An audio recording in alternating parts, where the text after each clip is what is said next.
গতকাল গতকাল যে নিম্নচাপ ক্ষেত্রটি ছিল আপনার সাউথ ওয়েস্ট বে এবং অ্যাডজয়নিং ওয়েস্ট সেন্ট্রাল বেতে যারা ছিল চেন্নাই কোস্টের আশেপাশে, সেই লো প্রেশার এরিয়াটি মুভ করেছে নর্থ ইস্টওয়ার্ড ডাইরেকশানে এবং আজকে ওটি ওয়েস্ট সেন্ট্রাল এবং অ্যাডজয়নিং সাউথ বে অফ বেঙ্গলে অবস্থান করছে as a well marked low pressure area. মানে গতকাল যে লো প্রেশার এরিয়াটি ছিল তার সামান্য ইন্টেন্সিফিকেশান হয়ে সেটি ওয়েল মার্ক লো প্রেশারে পরিণত হয়েছে এবং এই ওয়েল মার্ক লো প্রেশার এরিয়াটি ফার্দার এর সম্ভাবনা হচ্ছে নর্থ ইস্ট ডাইরেকশানেই মুভ করে আগামীকাল সকালবেলাতে এই সিস্টেমটি ডিপ্রেশনে কেন্দ্রীভূত হওয়ার সম্ভাবনা আছে এবং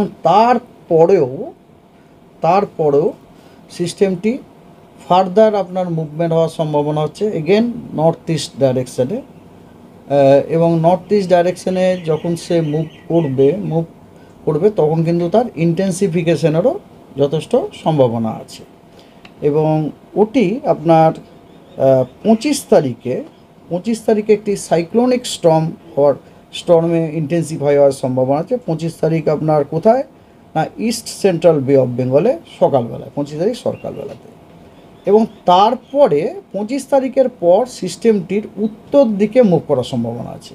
জিনিসটা বুঝুন, সিস্টেমটা সর্বপ্রথম শুরু হয়েছিল আপনার সাউথ ওয়েস্ট বে অফ বেঙ্গলে, সিস্টেম চলতে শুরু করলো নর্থ ইস্ট ডাইরেক্ট ওয়ার্ড, চলতে ধরুন লো থেকে ওয়েল মার্ক হলো, আজকে আগামীকাল ডিপ্রেশন হবে, তারপরে আরও মুভ করতে আপনার 25 তারিখে মানে পরশু দিনে সেটি হবে সাইক্লোনিক স্টর্ম সকালবেলাতে।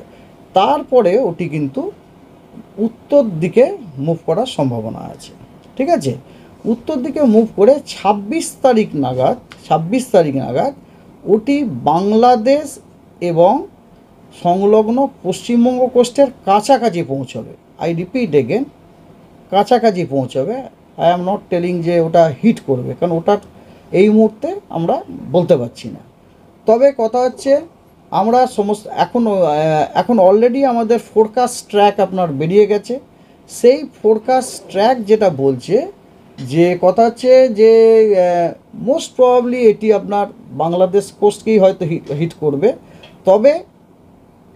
তবে কথা হচ্ছে যে এর প্রভাব কিন্তু আমাদের পশ্চিমবঙ্গ কোস্টের ওপরে যথেষ্ট পড়বে আর কি, ঠিক আছে।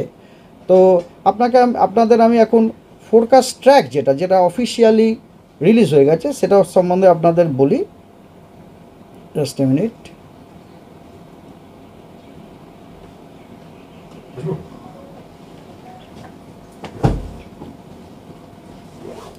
ফোরকাস্ট ট্র্যাক আপনার অলরেডি রিলিজ হয়ে গেছে। সেই ট্র্যাক অনুযায়ী এই ধরুন আজকে 0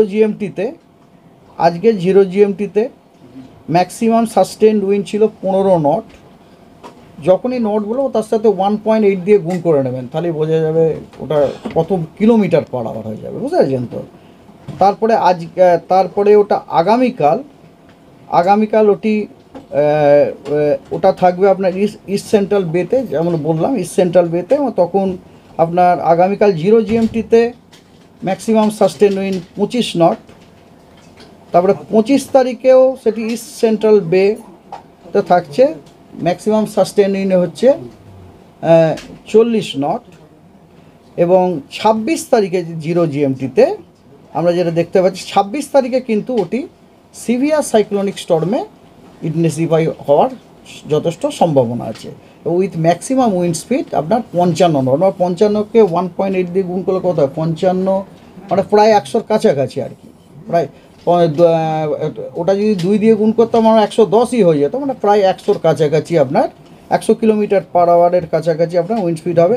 কিন্তু সেটা তখনও কিন্তু হিট করেনি, ওটা কিন্তু তখনও পর্যন্ত ওটা নর্থ ওয়েস্ট বে এবং নর্থ ইস্ট বে পাশাপাশি রয়েছে, ওটা এসে পৌঁছে গেছে আর কি।